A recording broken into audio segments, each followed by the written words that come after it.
Hey everyone, it's FLAK. If you ever want to start a lively debate between Battlefield fans, simply walk up to them and start talking about Battlefield Hardline. It's a love it or hate it kind of experience, but it turns out it almost got a spiritual successor. The other day on Twitter, I shared some art and AI generated for a Battlefield game set in the Prohibition era. I love that concept, and if you follow me on Twitter, you know this. I troll the community every April Fools with it. Suddenly, a wild former Battlefield Hardline producer appeared and asked if I knew that this kind of game had actually been pitched. That news from Zach was surprising, but I was also able to dig up some more details from another developer who wished to remain anonymous. It represents a rare glimpse into the scenes behind Battlefield and how a game comes to fruition.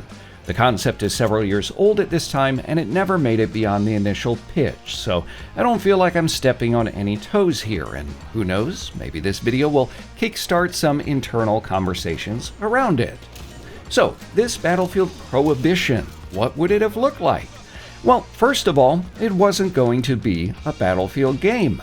Developers apparently learned from the branding and gameplay issues surrounding Battlefield Hardline and the community's internal debate as to whether or not that was a true Battlefield game. In fact, the tentative title was Chicago.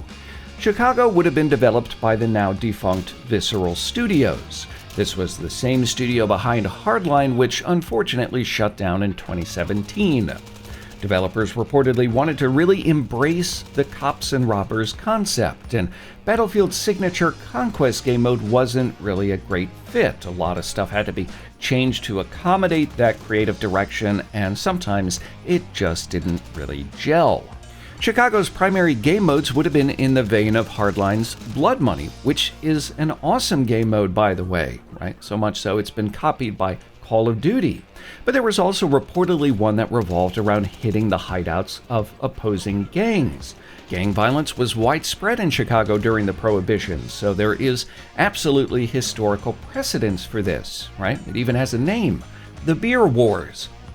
In another departure from Battlefield, Chicago would have focused largely on infantry gunplay with fast vehicles like cars. Players would have been able to lean out of car windows and fire their weapons. There were no plans for tanks or airplanes, which of course makes it a much more intimate brawl.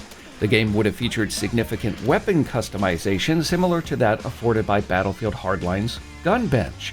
Historically, there was a lot of innovation happening at that time, and criminals routinely modified their weapons. A lot of stuff was sold surplus as well or brought back from World War I. And on this note, I had always assumed that Hardline's Springfield rifle and Lewis gun were hints at Battlefield 1, and I guess apparently that might not have been the case. The game would have run on Hardline's engine, and destruction would have still played an essential role in Chicago.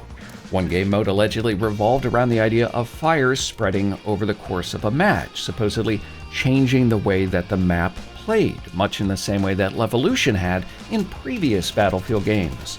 In general, players would have experienced the same level of destruction as seen in Battlefield Hardline. Interestingly, Chicago was conceived as a multiplayer-only experience. No single player was planned, which to me seems like a bit of a wasted opportunity, given the unique setting and all of the fun you could have with the premise of the Roaring Twenties and the moral challenges facing police officers at the time. It may have been part of the reason EA was reluctant to greenlight the game, but its biggest challenge came from sort of an unlikely place. I'm talking about Battlefield 1. The pitch for Chicago came before the release of Battlefield 1 in 2016, and EA's marketing department apparently reasoned they couldn't sell another historical shooter. That, of course, might sound a bit ridiculous now given the overwhelming success of Battlefield 1, but in 2016, how the gaming community would react to an ambitious World War I title was a completely unknown quantity. Battlefield 1 was a risk, and EA was apparently in no hurry to do it back-to-back, especially with what would amount to a new IP. Personally, I've done a lot of digging on the topic of the Prohibition, and it absolutely could work as part of an FPS game. it represents massive untapped creative potential for a developer bold enough to explore it. Now, does it fit Battlefield? Probably not as well as it could, but that's part of what makes this discussion so interesting.